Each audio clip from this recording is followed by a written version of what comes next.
You want to make a good Stefan dart? First you must learn the lesson of an Accustrike dart or even an Accufake dart like this one is. What exactly would one of these do for a single bird of prey? Even with a fully waxed barrel, and we're talking 15 coats of wax, 20 at this point, maybe higher. Yeah. We're talking the whole thing is riding on a big film of wax. What exactly would it do? There it is. And although it's a little hard to see, look inside of the tube. You can actually see the back of the dart, because this is a ZDS blaster, which means the plunger, as you can see, raised right there, goes right into the section of the barrel, right there. Now let's give her fire.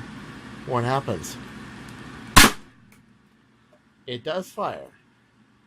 But did you notice that that's not that powerful? I didn't think it was going to fire at all. But considering that this thing has so many layers of wax on the front of it, it fired. Now, what if we were to do something weird? Take the same dart that was just fired and throw it into an ultra match. But did you notice it took 4.5 joules to make this thing fly? Maybe 80 feet per second? Maybe if that. Well, I know we're not going to be so lucky. A small plunger tube, 23 kilograms, short barrel, but I'm pretty sure this isn't going to work. Yep. Well, why didn't it work? Well, okay, first off, on an Ultramatch Fire Strike, the air ratio is very close, okay, as where I would say a bird of prey has a little bit more margin of error. The math on it says it can do 12 inches of barrel, and the barrel length is actually only 11. So it did have that little bit of air left. And second, look at this right here. It grips the inside of it. Even though it is slightly smaller, it still moves. And when you fire, it vibrates. It's not going to go perfectly straight. So you actually need a rebated dart. Let's say something like this one. Now, what does rebated mean?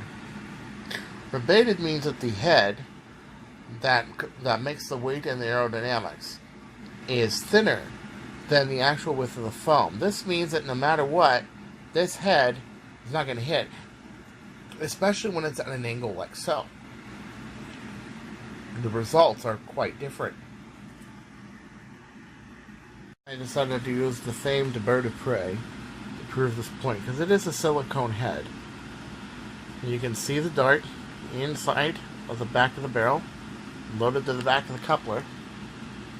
And now we're going to point it at a cardboard box. Right through it, no problem. Even though it had a softer head, the blaster is traveling in excess of 300 feet per second, and that makes it so it can move. But the reason it's able to travel at 300 feet per second so efficiently is because it doesn't have the drag that the Accufake dart has. This is why when you're designing darts like this, you need to rebate the head so that the head is smaller than the foam. Now, how do you get around aerodynamically?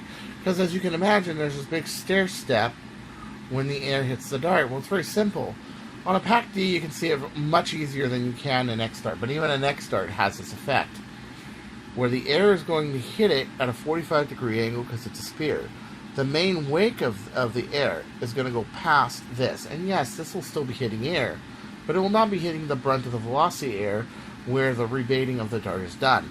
This makes it so that the air passes over it. And if there is no gaps in between the head, the glue joint, and the foam, the air doesn't create any negative pressure where it's sucking this wake of air by, and thus this little area doesn't matter. It's still, the smaller it is, the better. But if you're talking about a spherical dart or an FVJ dart, then the air will be most of the air will be deflected, creating a low pressure area where this is. So this is why rebating it doesn't matter if you use the right heads.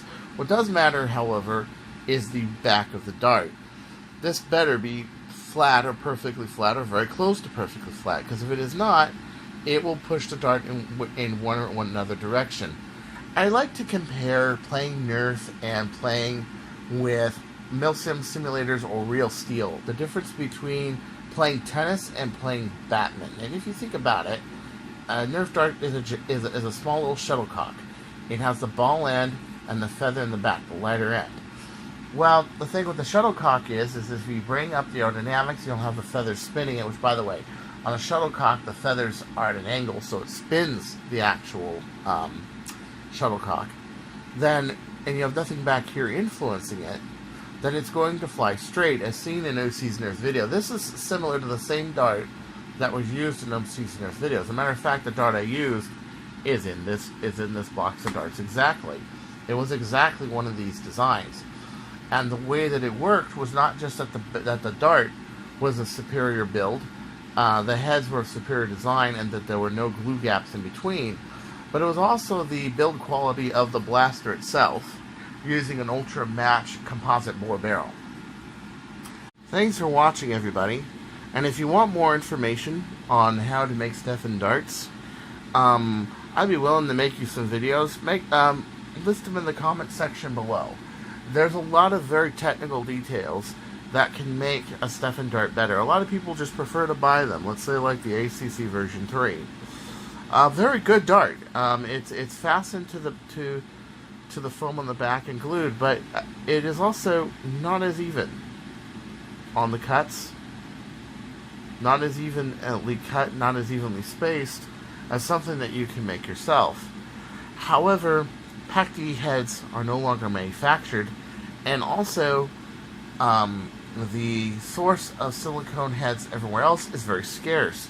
A lot of people abandoned this, even though in my opinion it's probably the best and most accurate way to make a dart if you're seeking high accuracy, long range, and more durability. Don't you go changing.